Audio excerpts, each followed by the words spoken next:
So I have an older cousin. He's slightly older than me, but my closest cousin that was just going through. A lot of stuff that we all either go through ourselves or have family members going through, just gangs and drug addiction and stuff like that. And me and him didn't really have the best trip when I went out there to see him. And so the first two verses kind of came a little bit from a place of anger.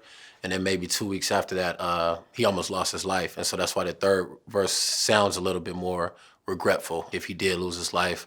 And that would have been the last interaction we had. Like that wouldn't have been something that it would have been easy to live with.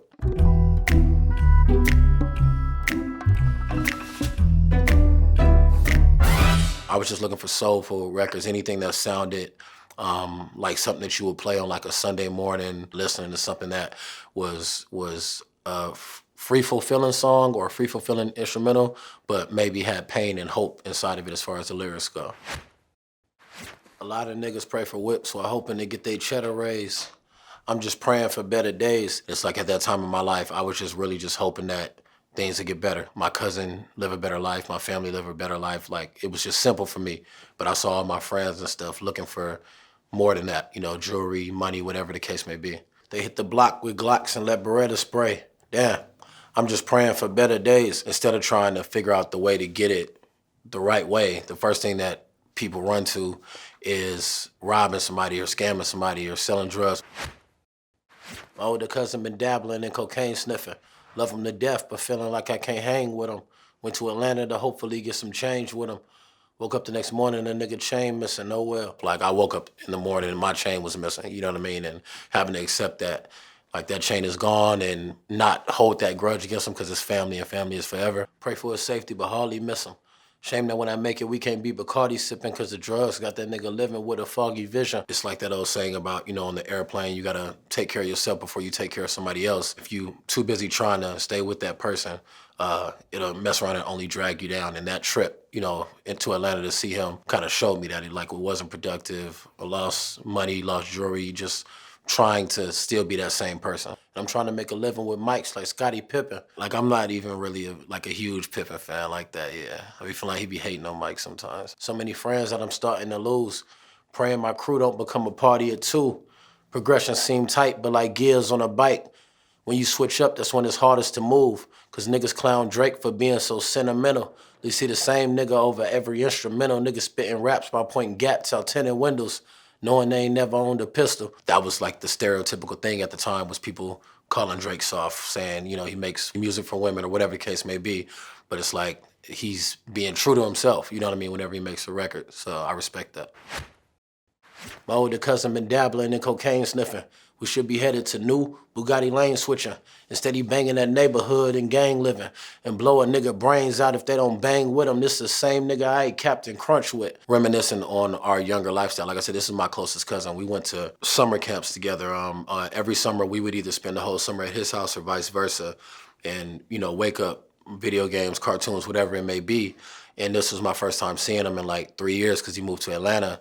And I mean, he's just a different person now. Neighborhood got him feeling he should pump lift cause it's 60s for life. Niggas never jump shit, but a jump you went off of Xan and blunt hits. It's for anybody struggling, looking for better blessings.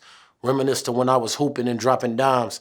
I ain't carry texts or no automatic weapons, but was shooting every day in school. Columbine. He stopped playing sports in the 7th grade. And that was kind of when he started going through all the transitions of being involved in gangs or whatever the case may be. But I played basketball all the way up throughout college. Then my missing responsibility never present. As you get older, every mistake is your hardest lesson. Lost $300 fucking with my old bitch. If I did that shit now, a nigga be homeless, so shit. I was just broke, man. Just like literally living check to check, like not having no money, borrowing money from my twin brother. Like I was just broke. So many women love to hate a nigga. Made him believe a dream till it drove him crazy, nigga. I'm focused on getting better. Can't go crazy with him like $1 on a budget. Please, Lord, save a nigga. And I wish I could show my cousin a better way. I'm just praying for better days. Just got stabbed and might be headed to heaven gates. Damn. I'm just praying for better days. Just got the text the docs is operating on him. Wish I could say I was shocked to hear the news, because he would often have him a couple bangers on him and call me like movie trailers. It's always coming soon. Pray for him. Hate how he living, but love him. Never change on him. Praying he make it so I could create a way for him. But if he don't, I'll be praying on heaven gates for him. He actually passed away and they brought him back. And then he was in a coma for a little bit.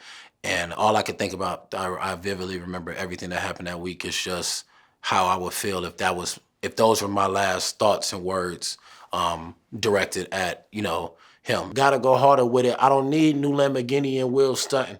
All I spit is real, the fans gonna feel from it. I will make it, you will know me, you will love it so much. Will in these raps, you think Uncle Phil love it. That's where a lot of my music comes from, the hunger and showing will to persevere through rough times, or doubters, or people saying that you can't do something, you know what I mean? But then also referring back to The Fresh Prince was one of my favorite shows growing up along with Martin. Competition lacking, every verse I kill something. Music like old pimples, nigga, is still bumping. We focused on getting bread. My niggas is meal hunting, but still spitting that real. These niggas could feel from it. A lot of niggas be praying for whips and then get their cheddar raised. I'm just praying for better days. They hit the block with Glocks to let Beretta spray. Damn, I'm just praying for better days. My older cousin been dabbling in cocaine sniffing. I'm just praying for better days. Feeling bad that a nigga can't hang with him. Damn, I'm just praying for better days. I just had a conversation with him like 2 days ago. He was at the show in LA. And all of this, just him seeing it, is creating a way for him, because it's keeping him motivated through the rehabilitation process he's going through now. And I mean, he's made like a complete 180, you know what I mean? Just as hard as he's working and stuff like that. So we're proud of him for that.